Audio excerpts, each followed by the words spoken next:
sembah Kau Allahku,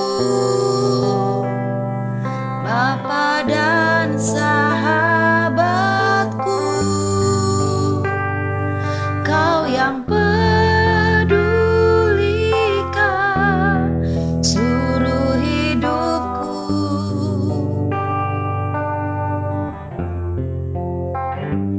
Walau lewati lembah, aku tak ditinggalkan. Yesus kekuatan di hidupku.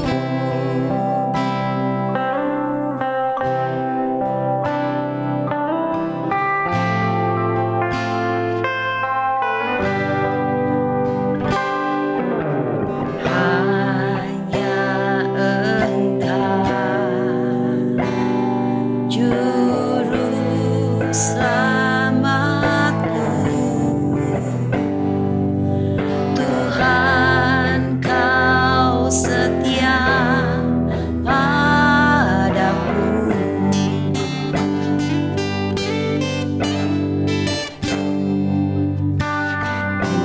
Ku yakini pertolongan-Mu takkan terlambat bagiku.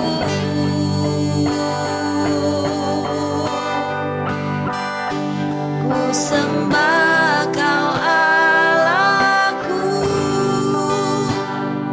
Bapa dan sahabatku, Kau yang pedulikan seluruh hidupku.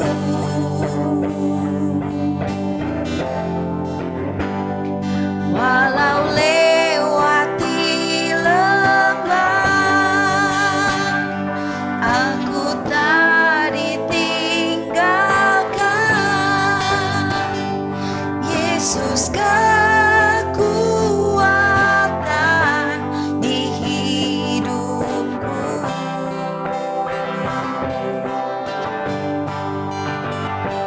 Ku sembah Kau Allahku, Bapa dan sahabatku, Kau yang pedulikan seluruh hidupku.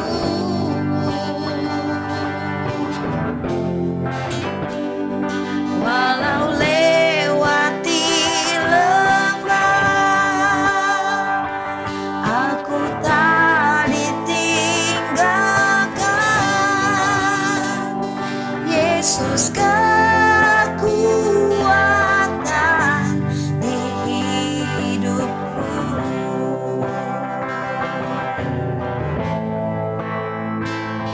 Yesus kekuatan di hidupku.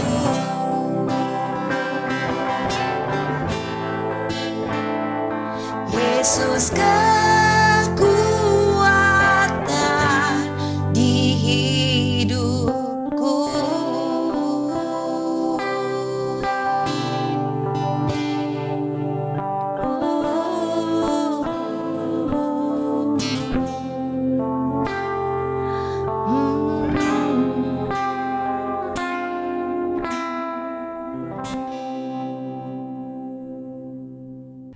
Shalom saudara sekalian, selamat hari Minggu, selamat berbakti di dalam kebaktian online kita. Pada hari ini kita belajar untuk mendengarkan kebenaran firman Tuhan. Biar kebenaran firman Tuhan ini memberikan sebuah jawaban atau kehidupan buat kita semua. Karena firman berkata bahwa firman adalah pelita dan juga terang bagi jalan kita. Jadi kita membutuhkan yang namanya penerangan. Kita membutuhkan yang namanya mengerti apa yang harus kita lakukan. Karena itu biar kita mempunyai hati dan haus lapar akan firman Tuhan, untuk kita selalu bisa cari, untuk kita selalu bisa mendapatkannya, mencari dan mendapatkannya.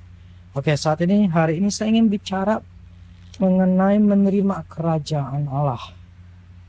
Ya, karena ini penting sekali. Ketika saya membaca, saya mengerti banyak hal di mana kalau kita ingin menerima kerajaan Allah itu seperti apa. Oke, kita baca di dalam Markus 10 ayat 13 sampai 16.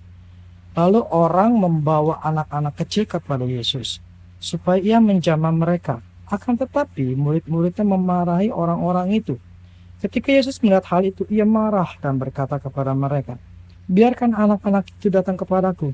Jangan menghalang-halangi mereka, sebab orang-orang yang seperti itulah yang empuknya kerajaan Allah. Aku berkata kepadamu, sesungguhnya barang siapa tidak menyambut kerajaan Allah seperti seorang anak kecil, ia tidak akan masuk ke dalamnya." Lalu ia memeluk anak-anak itu dan sambil meletakkan tangannya atas mereka, ia memberkati mereka. Ya, di sini kita sudah pernah dengar bahwa orang-orang membawa anak-anaknya yang masih kecil itu kepada Yesus. Tapi ketika mereka dibawa kepada Yesus, nah murid-muridnya langsung mencegah, gitu loh. Jadi mungkin Tuhan, murid-muridnya menganggap, ntar dia repot, ntar menyusahkan dan sebagainya gitu. Tetapi justru Tuhan jadi marah pada saat itu dan dia membiarkan anak-anak itu datang kepadanya. Dan saat itulah, di momen itulah Tuhan bicara. Nah, inilah momen yang sebetulnya membuat kita harus bisa mengerti. Di sini dikatakan ya, sebab orang-orang ini seperti itulah yang empunya kerajaan Allah. Empunya arti yang milik kerajaan Allah. Jadi orang-orang seperti itu ini menunjuk kepada anak-anak kecil itu yang akan menjadi pemilik kerajaan sorga. Nah, dia dikatakan sesungguhnya barang siapa tidak menyambut kerajaan Allah seperti seorang anak kecil, ia tidak akan masuk ke dalamnya. Jadi orang yang menyambut seperti anak kecil, ia akan masuk ke dalam kerajaan Allah. Berarti untuk masuk ke dalam kerajaan Allah, berarti kita harus menjadi seperti anak kecil. Gitu. Ini kan masuk dari firman Tuhan. Jadi Tuhan menggambarkan bahwa orang yang di luar mau masuk ke dalam kerajaan, itu dia harus menjadi seperti anak kecil. Jadi seolah Tuhan ingin mensyaratkan orang untuk masuk kerajaan Allah, ia menjadi seperti anak kecil. Jadi seperti itulah syarat yang dibuat oleh Tuhan saat itu ketika dia mengajarkan anak-anaknya. Nah, ini kenapa menjadi seperti anak kecil? Jadi yang dimaksudnya adalah ketika seseorang mempunyai sikap seperti seorang anak kecil, dia akan masuk dalam kerajaan Allah. Jadi yang diminta sama Tuhan adalah sikap seorang anak kecil, gitu. Oke, sebelumnya saya ingin bicara masalah kerajaan Allah. Di sini dikatakan bahwa kerajaan Allah, yang namanya kerajaan itu kan berarti ada sebuah daerah kekuasaan, sebuah wilayah yang dikuasai, yang diperintahkan oleh seorang raja, gitu loh. Itu namanya kerajaan. Jadi di dalam sebuah wilayah itu ada namanya dikuasai oleh seorang raja. Nah, di sini kerajaan Allah berarti kerajaan milik Allah. Jadi kerajaan Allah berarti Allah yang memerintah dalam satu wilayah tertentu, gitu loh. Nah, kerajaan itulah dia memerintah. Nah, kerajaan Allah berarti kerajaan di mana Allah yang berkuasa atas wilayah itu. Nah, begini saudara, yang namanya kerajaan berarti ada namanya hak dan kewajiban seorang raja. Dan juga hak dan kewajiban dari seorang warga kerajaan. Jadi itu ada namanya ya hak dan kewajiban. Masing-masing itu punya hak dan kewajiban. Nah, di dalam kerajaan Allah, Allah punya yang namanya hak, Allah punya namanya kewajiban. Nah, kewajiban Allah sebagai seorang raja, kewajiban seorang raja pasti dia harus mempersiapkan segala sesuatunya yang baik untuk warganya, gitu loh. Dia harus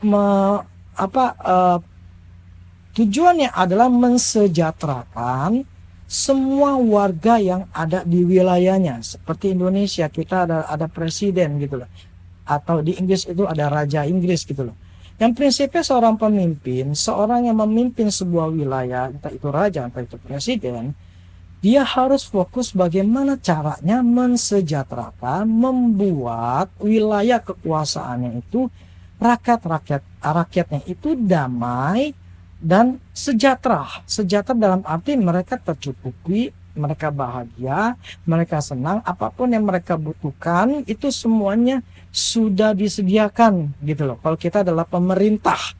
Nah, di dalam pemerintahan Allah pun juga sama. Dia akan sebagai kewajiban seorang raja, dia harus mempersiapkan segala sesuatunya untuk kebutuhan atau keperluan daripada rakyatnya. Nah, itu fungsi daripada adalah seorang raja, seorang pemimpin gitu loh. Nah, di dalam kerajaan Allah inilah dia akan memerintah. Nah, Tuhan katakan kalau engkau mau masuk ke kerajaan Allah, engkau harus menjadi seperti seorang anak kecil. Jadi, untuk masuk kerajaan Allah seperti anak kecil. Nah, oke, jadi begini. Saya ingin mengatakan bahwa terlebih dahulu bahwa kerajaan. Jadi Allah ingin semua daripada kita. Sebetulnya gini, orang-orang Kristen itu adalah anak-anak Allah. Karena di Yohanes 1 katakan seperti itu. Kita diberi kuasa sebagai anak Allah. Dan ayat yang lain katakan bahwa kita adalah warga kerajaan Allah. Jadi Allah menginginkan kita semua adalah warga atau anak-anak Allah gitu loh. Nah, ketika kita orang percaya, kita akan menjadi seorang warga dan anak kerajaan Allah.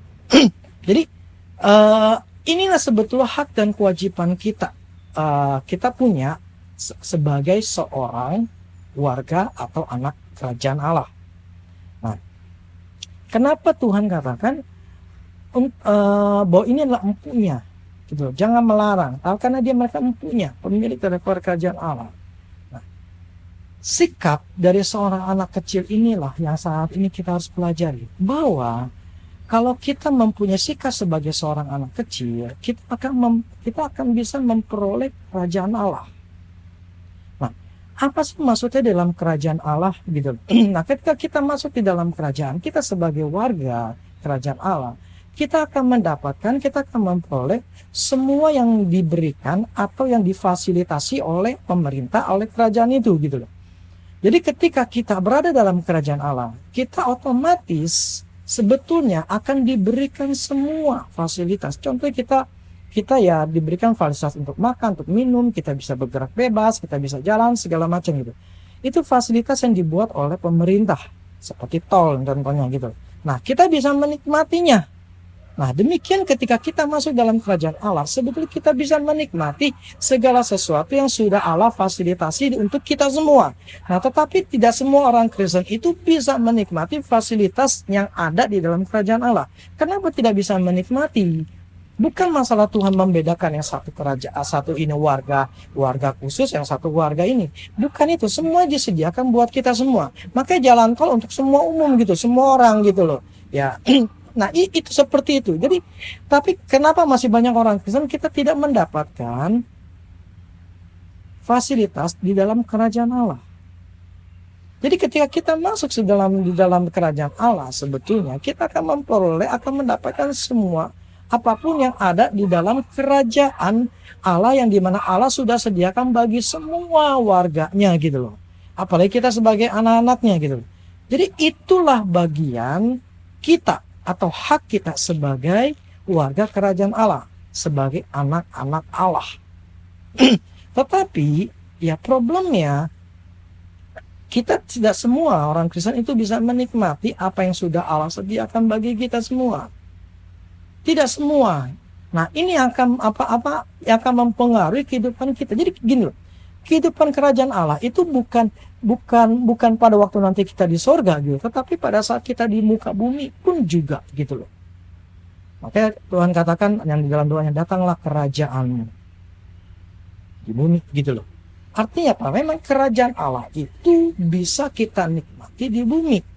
Artinya apa? Semua apa yang ada di dalam kerajaan Allah, di alam sorga itu, kita bisa nikmatin, kita bisa ambil, kita bisa bawa untuk di dalam kehidupan kita di bumi gitu loh. Nah, apapun di dalam Efesus 1:3, segala berkat rohani itu sudah disediakan, telah disediakan bagi kita. Jadi segala sesuatu yang kita sebagai anak Allah, sebagai warga kerajaan Allah, itu sudah disediakan oleh Allah di dalam kerajaannya gitu loh. Nah, tapi untuk kita masuk dan mengambil apa yang sudah ada di dalam kerajaan Allah, itulah yang dibutuhkan daripada kita untuk mempunyai sikap sebagai seorang anak kecil. Nah, sikap inilah yang harus kita punyai di dalam kehidupan kita untuk kita bisa menikmati apapun yang saat ini Tuhan sudah berikan kepada kita. Nah, ini yang harus kita punyai. Arti kata menyambut itu artinya menerima. Ya kan? Menerima seseorang, menyambut seseorang, menyambut kerajaan Allah, menerima kerajaan Allah. Ya toh, seperti itu. Kita menerima kerajaan Allah. Kalau lawan dari kata menyambut ya tidak menyambut atau tidak menerima, menolak. Gitu. Jadi ketika seseorang menyambut firman Allah, berarti dia menyambut seperti anak kecil gitu loh. Dia seperti anak kecil menyambut gitu loh. Tetapi kalau orang itu menolak, berarti dia tidak menolak sebagai seorang anak kecil yang untuk menerima gitu loh. Jadi firman Allah itu kalau di dalam Tuhan pernah mengatakan bahwa kerajaan Allah seperti benih yang ditanam, benih yang ditabur gitu kan. Artinya apa? Kerajaan Allah itu diibaratkan seperti benih atau diibaratkan adalah firman Tuhan. Jadi benih itu firman Tuhan dan firman Tuhan itu adalah kerajaan Allah sendiri. Nah, setiap daripada kita ketika kita menerima firman Tuhan artinya menerima kerajaan Allah. Kita menolak atau menerima kerajaan Allah pada waktu pemberitaan firman Tuhan seperti ini. Pada waktu kita kita ditegur, ketika kita diberikan nasihat, ketika kita membaca firman Tuhan, di situ saatnya kita sedang menerima kerajaan Allah atau menolak kerajaan Allah. Nah, ini yang akan membuat kita masuk ke kerajaannya atau tidak. Jadi kebenaran firman Tuhan atau benih-benih firman Tuhan itu adalah sebetulnya yang harus kita terima untuk kita bisa masuk ke dalam kerajaannya. Dan untuk bisa masuk dalam kerajaan kita harus menerima firman Tuhan itu dan kita harus menjadi sikap seperti seorang anak kecil. Nah, maksudnya apa? Jadi gini, yang namanya kita menerima berarti kita diberikan sesuatu. Ya toh? Nah, kenapa kita menyambut berarti ada seseorang yang datang. Nah, yang namanya kita menerima berarti kita sedang diberikan sesuatu sehingga kita menerima. Nah, artinya begini. Ketika kita diberikan kebenaran, diberikan firman Tuhan, apakah sikap kita itu senang atau menganggap sepele dan tidak peduli dan ya sudah tidak menganggap itu sebuah wah ini benar ini yang gue harus lakuin, ini sesuatu yang luar biasa. Tapi apakah sikap kita ada pertanyaan, tapi gue gak ngalamin tuh, tapi mana firmannya? Gue udah berdoa, gue udah minta-minta, tapi gak terjadi. Nah, begini saudara, sikap seorang anak kecil begini. Ketika seorang anak diberikan hadiah, diberikan sesuatu, dia senang atau tidak? Apakah dia bertanya? Apakah dia gembira? Apakah dia berkeluh kesah? Apakah dia jadi marah? Apakah dia jadi tidak senang? Ketika seorang anak kecil diberikan sesuatu dari orang tuanya, dia pasti sudah mempunyai image bahwa ini pasti menyenangkan dan ini pasti gue suka, pasti bagus gitu. Jadi dia akan terima tuh dengan senang terlebih dahulu begitu. Nah, itu sikap seorang anak kecil. Ketika diberikan sesuatu, diberikan hadiah, dia akan menjadi senang. Nah, begini saudara, yang namanya orang tua ketika memberikan pasti memberikan yang baik, yang bagus gitu loh. Ini bukan bicara masalah harga, tetapi bicara masalah dari hati gitu loh. Dan kita sebagai orang tua pasti tahu apa yang terbaik buat anak-anak kita. Nah, demikian juga kerajaan surga. Ketika kerajaan surga itu diberikan, pasti yang diberikan itu hal-hal yang benar, hal-hal yang bagus gitu loh. Bukan hal-hal yang jahat, bukan hal yang membuat kita celaka atau membuat kita sengsara. Enggak. Jadi kerajaan Allah selalu diidentik dengan hal-hal yang benar, hal-hal yang baik, hal yang bagus gitu loh. Nah, jadi ketika seseorang diberikan benih firman Tuhan, ketika seseorang dikasih kebenaran, apakah dia memandang ini sesuatu, wah, ini sesuatu yang merupakan hadiah, sesuatu yang gue buat senang, yang buat terbuka, yang jawaban gue, bla bla segala macam membuat hati kita senang gitu loh. Nah, itu seharusnya sikap seorang anak kecil pada waktu dia menerima. Itu adalah sikap seorang anak kecil pada waktu dia menerima sesuatu. Demikianlah sikap kita seharusnya ketika ada kebenaran firman Tuhan, kita menerimanya dengan senang hati. Bukan dengan terpaksa atau menjadi udahlah anggap seperti biasa dan tidak tidak ada sukacita gitu loh. Jadi ketika saya khotbah seperti ini setiap hari Minggu, ya hanya sekedar hanya yang dengerin khotbah kan hari Minggu. Apalagi kemarin saya tegur di grup WA gitu loh. Tapi jadikan bahwa firman Tuhan itu sebagai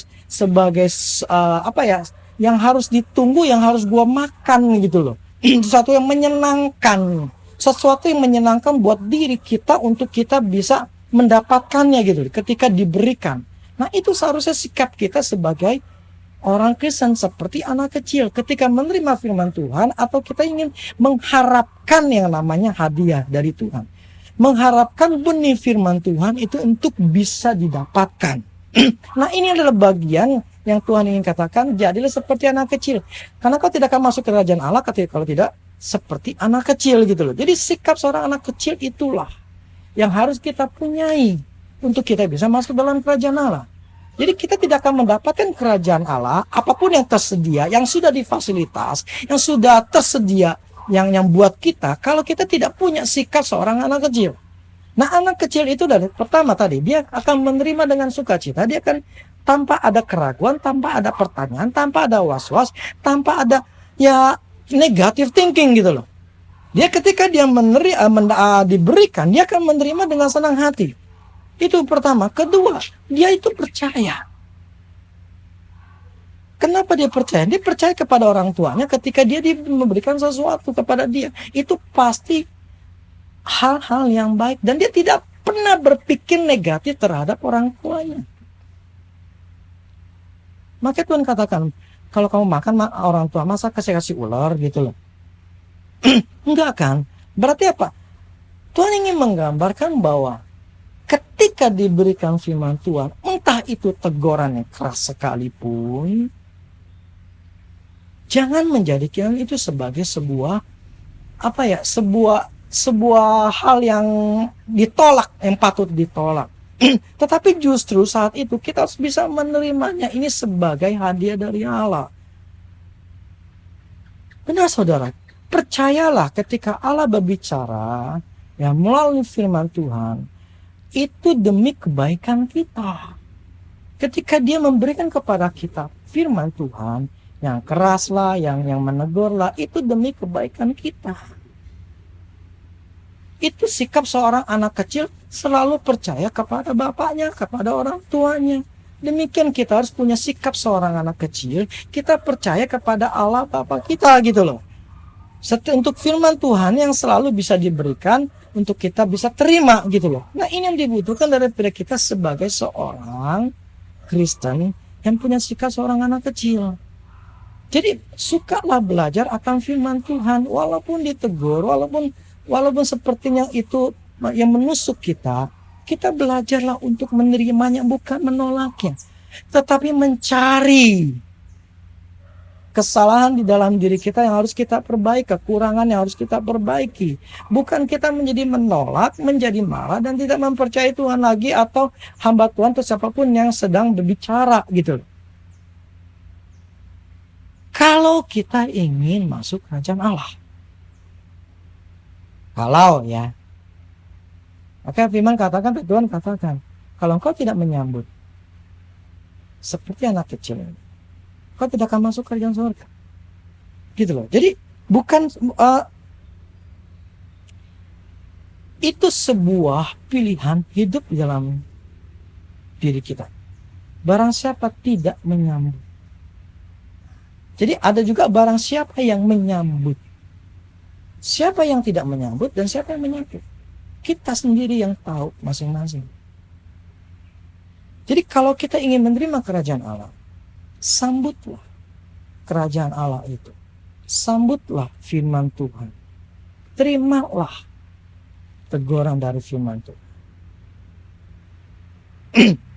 Amin, saudara sekalian. Nah, sikap anak kecil itu tidak menolak ketika diberikan hadiah. Biar kita juga mempunyai sikap tidak menolak ketika ada firman Tuhan ditaburkan atau diberikan.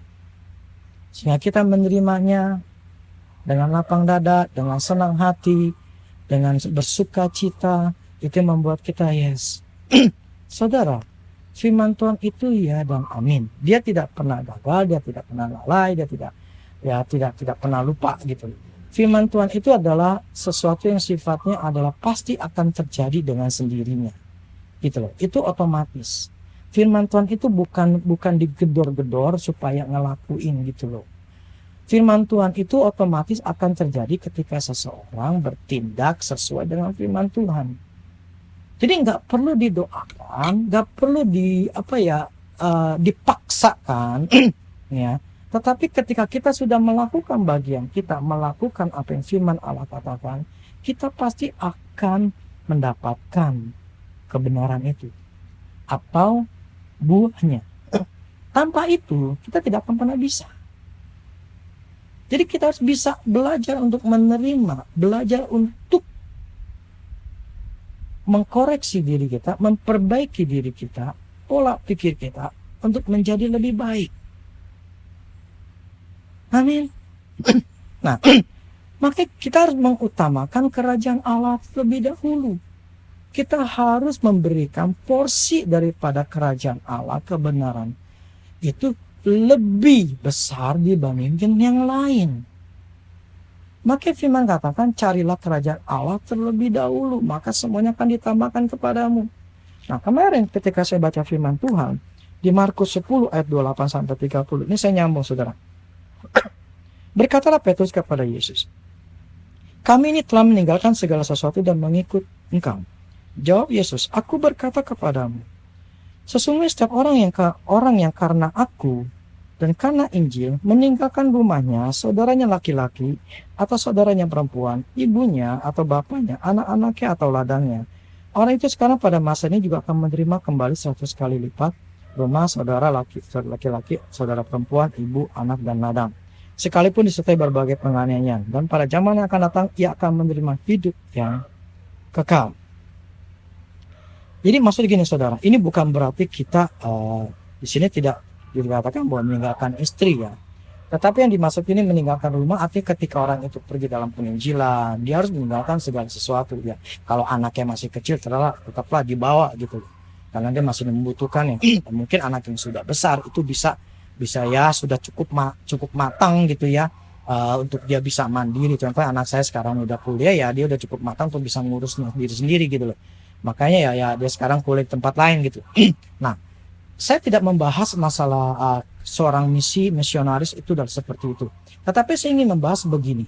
Ketika seseorang meninggalkan yang namanya kepentingan pribadinya, hal-hal yang lebih mengutamakan hal yang lain dan mengutamakan Tuhan, istilah gini, melepaskan yang lain, kemudian memilih untuk kepentingan Tuhan. Di sini dia katakan bahwa dia akan menerimanya atau digantikannya itu pada saat ini, bukan pada waktu di sorga gitu loh. Tetapi pada saat ini. Jadi ketika kita di bumi ini, ketika kita mengutamakan Tuhan, mengutamakan kerajaan Allah, mengutamakan melayani Tuhan, mengutamakan untuk kita memberi kepada Tuhan, artinya hidup kita kepada Tuhan. Di sini dikatakan bahwa orang itu sekarang pada masa ini juga akan menerima kembali 100 kali lipat.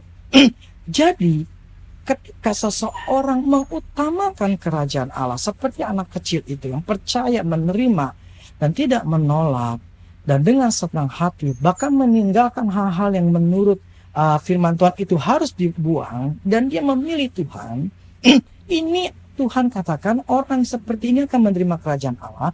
Orang inilah akan menerima gantinya 100 kali lipat. Jadi orang yang mengutamakan Tuhan itu tidak akan pernah rugi.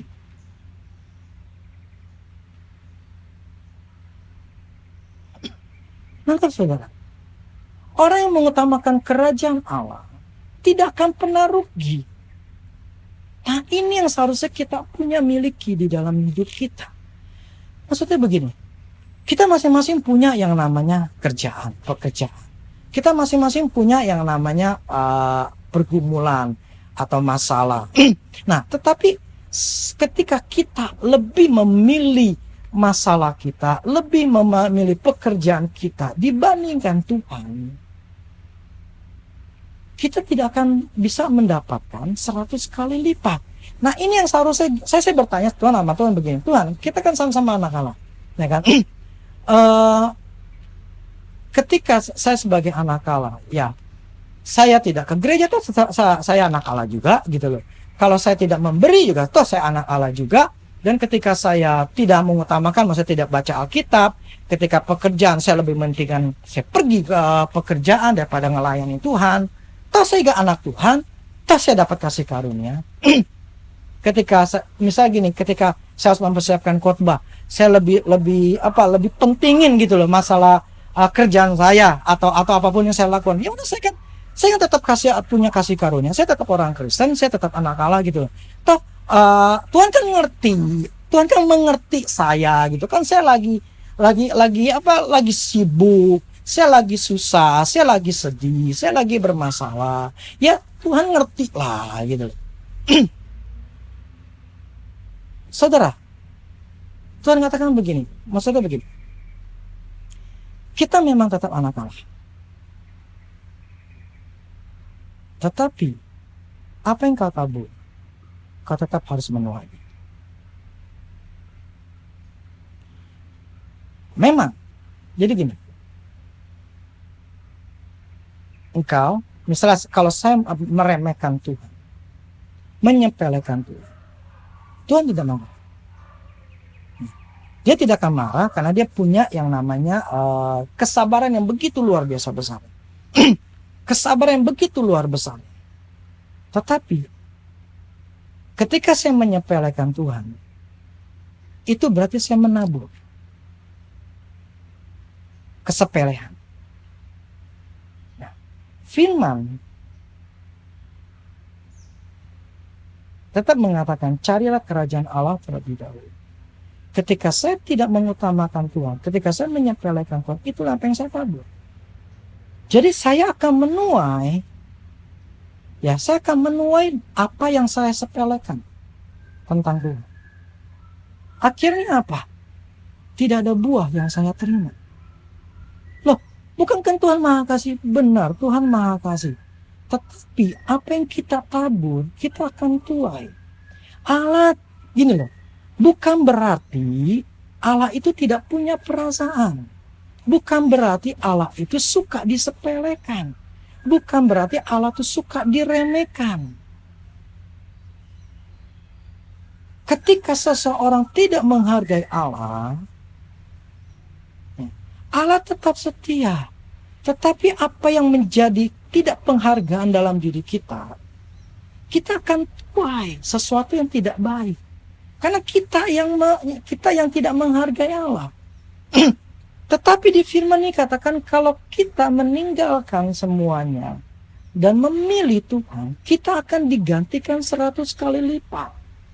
Jadi ketika kita menghargai Tuhan, ketika kita memilih Tuhan, memilih kepentingan Tuhan, kita akan digantikan 100 kali lipat.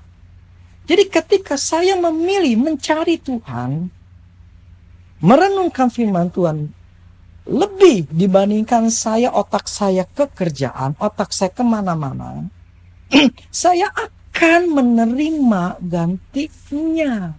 Waktu yang saya pakai untuk Tuhan, Tuhan akan gantikan. Artinya apa? Menjadi efisien. Saya tidak menjadi rugi. Ketika apa yang saya kerjakan akhirnya menjadi berhasil.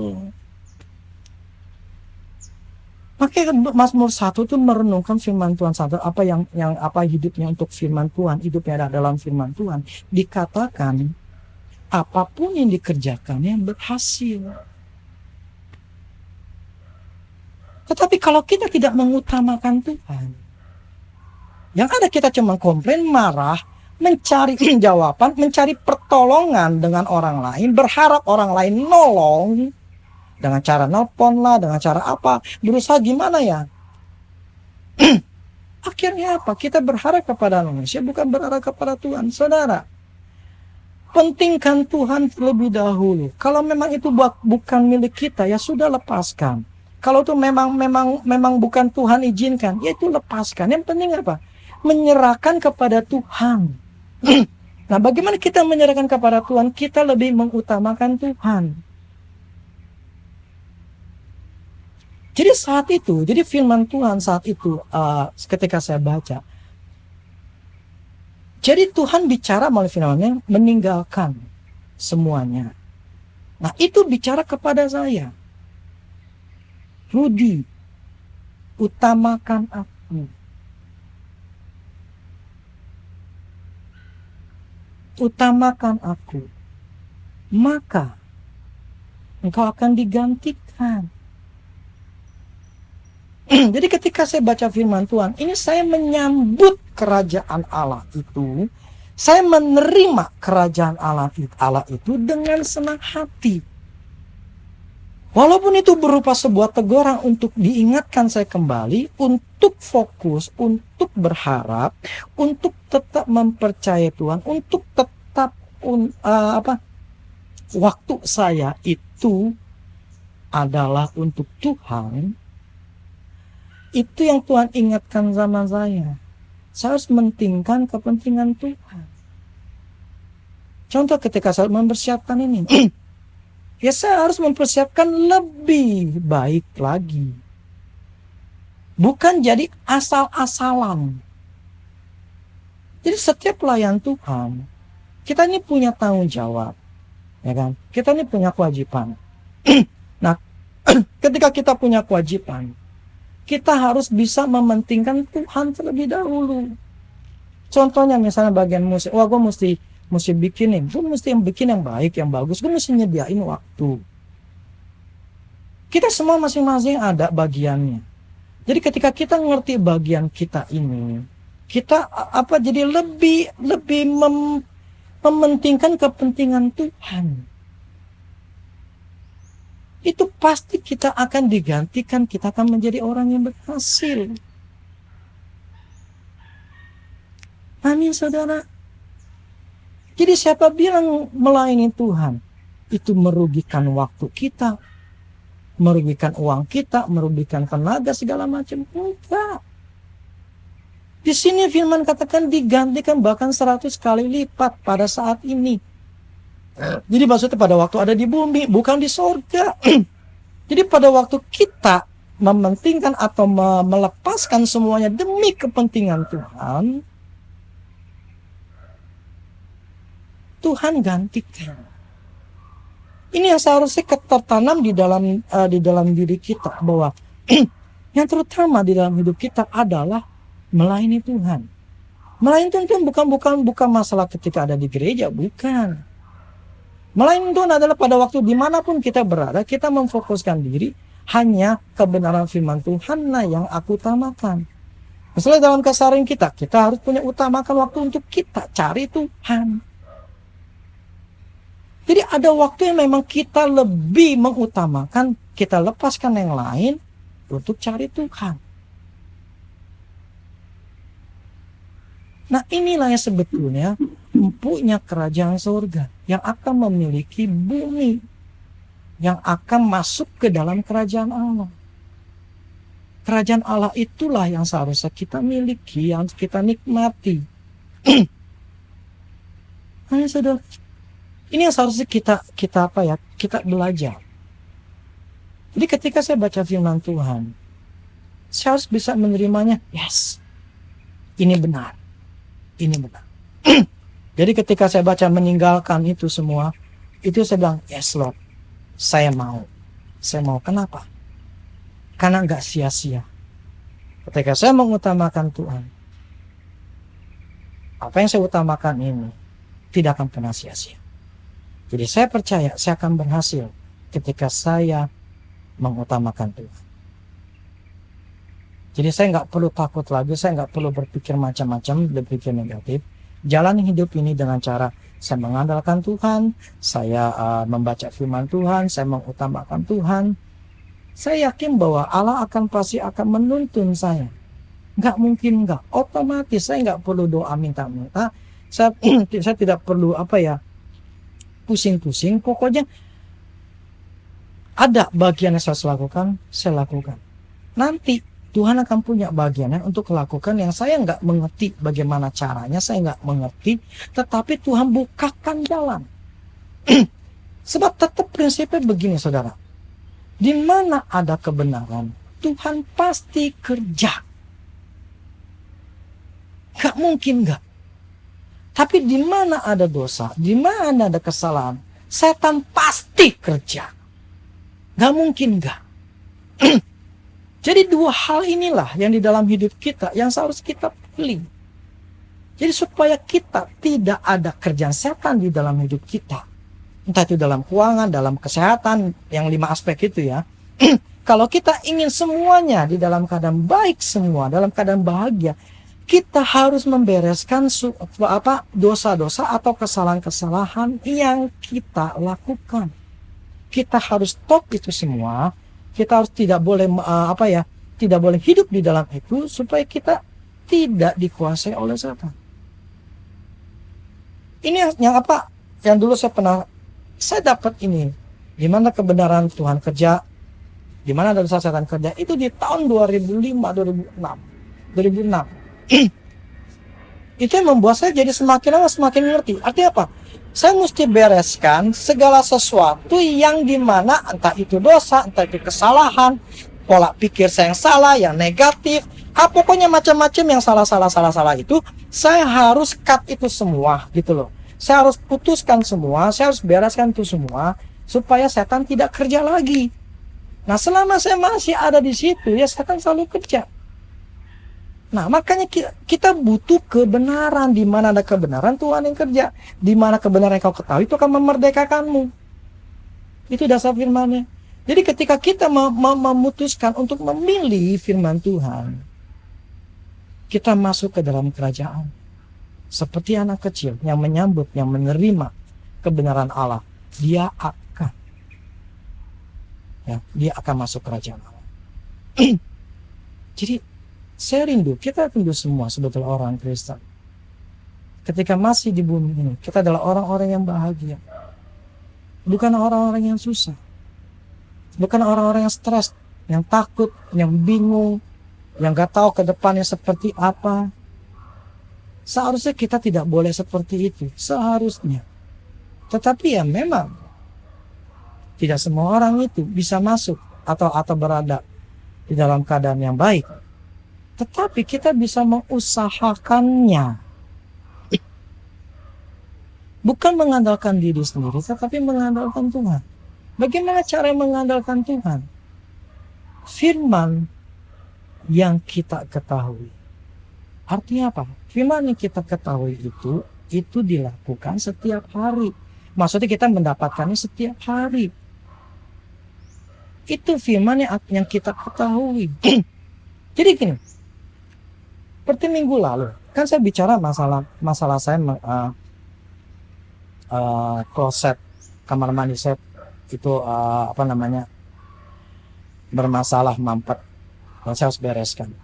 Nah, kan saya selalu mengatakan begini, udahlah nggak usah pikir pusing-pusing, udah pokoknya lakuin aja, nanti Tuhan akan kasih hikmatnya. Benar saudara, itu saya waktu itu ya sekitar Kamis Jumat 3 hari lah. Itu masalah adat. Setelah selesai, nah setelah selesai itu saya punya masalah lagi gitu loh. Tapi ini masalah dalam kerjaan. Nah, masalah yang saya kemarin WC itu seperti membukakan pikiran saya, membukakan ya otak saya untuk saya bilang, udah lu nggak usah pikirin masa lalu, lu nggak usah pikirin apa ya, Tuhan tolong nih gimana, udah lu sekarang lu bertindak. Jadi akhirnya udah saat itu saya langsung bertindak. Saya nulis di di Telegram ya, di grup, ada sebuah grup, saya tulis dan itu berhasil.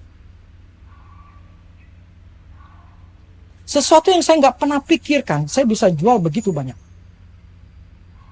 Itu sesuatu yang tidak pernah saya pikirkan. Saya berpikir susah. Aduh, apa ada yang mau beli? Apa ada yang bisa ya, mau ya? Itu pikiran itu ada di dalam diri kita, di dalam diri saya. Tetapi akibat masalah itu yang WC mampet itu, dan saya belajar di situ. Saya belajar ya, saya katakan saya belajar.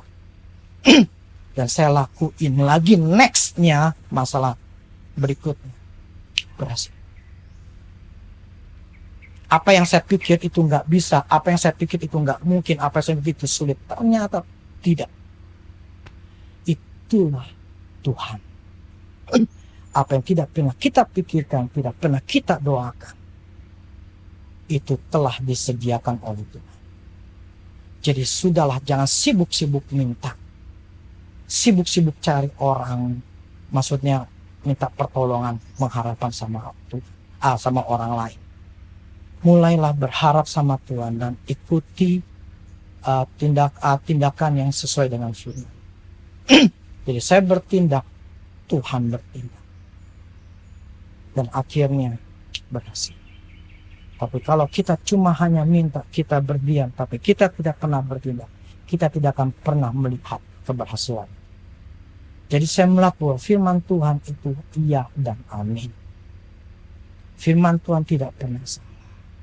Tuhan tidak pernah gagal.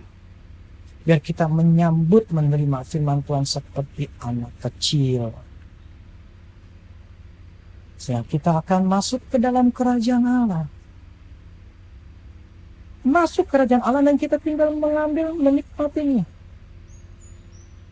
Itu yang saya alami. Ketika Tuhan bicara sama saya, sudah lu lakuin aja. Lu gak usah pusing bagaimana kelanjutannya. Ketika saya melakukannya, ternyata saya sedang melangkah masuk kerajaan Allah.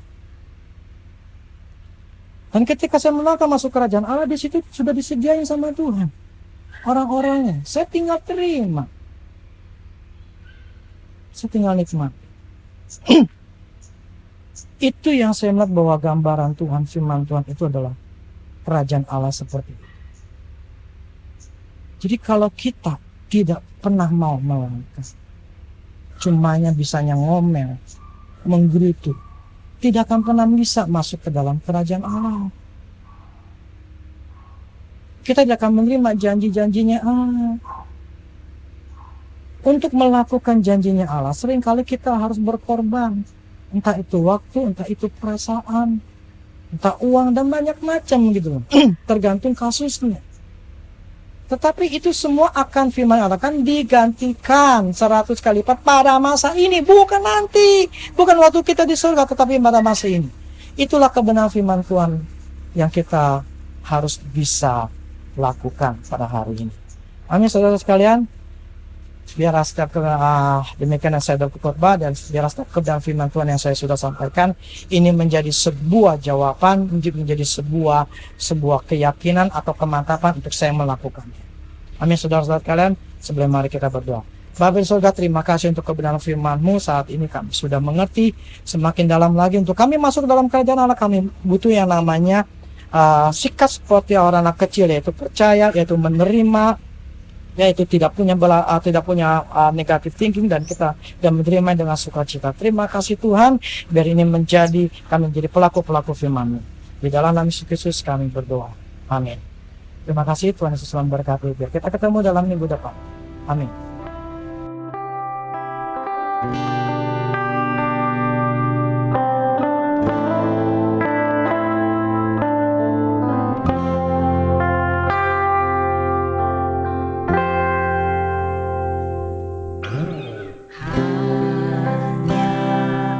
Engkau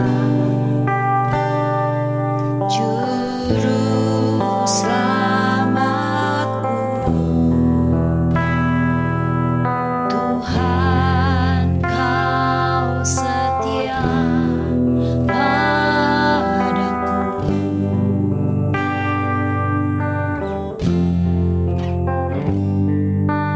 Yang ku pegang hanya janji-Mu,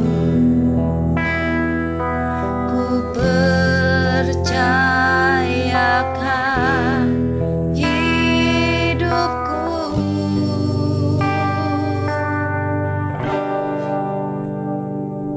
Ku sembah Kau Allahku, Bapa dan sahabatku, Kau yang pedulikan seluruh hidupku.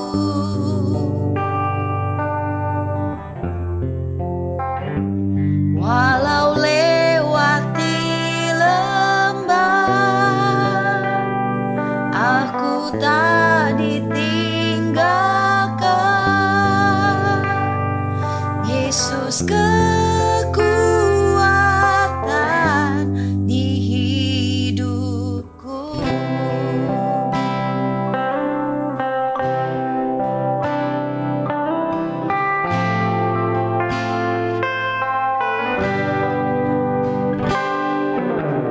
Hanya Engkau Juru selamatku,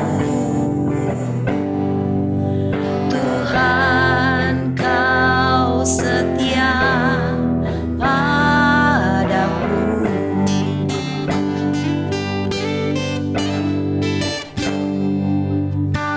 Ku yakini pertolongan-Mu takkan terlambat bagiku.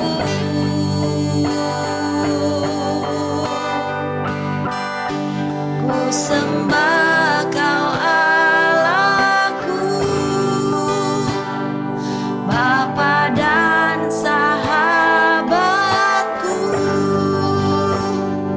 Kau yang pedulikan seluruh hidupku.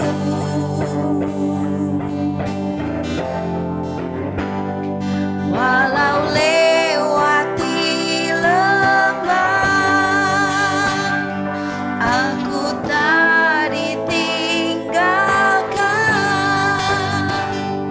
Yesus kekuatan di hidupku.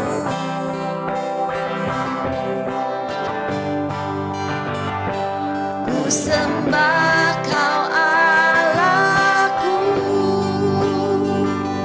Bapa dan sahabatku, Kau yang pedulikan seluruh hidupku.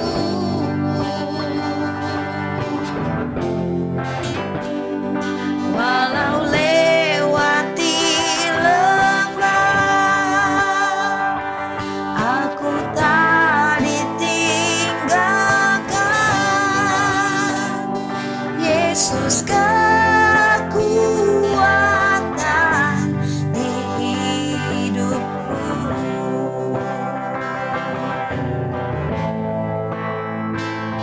Yesus kekuatan di hidupku.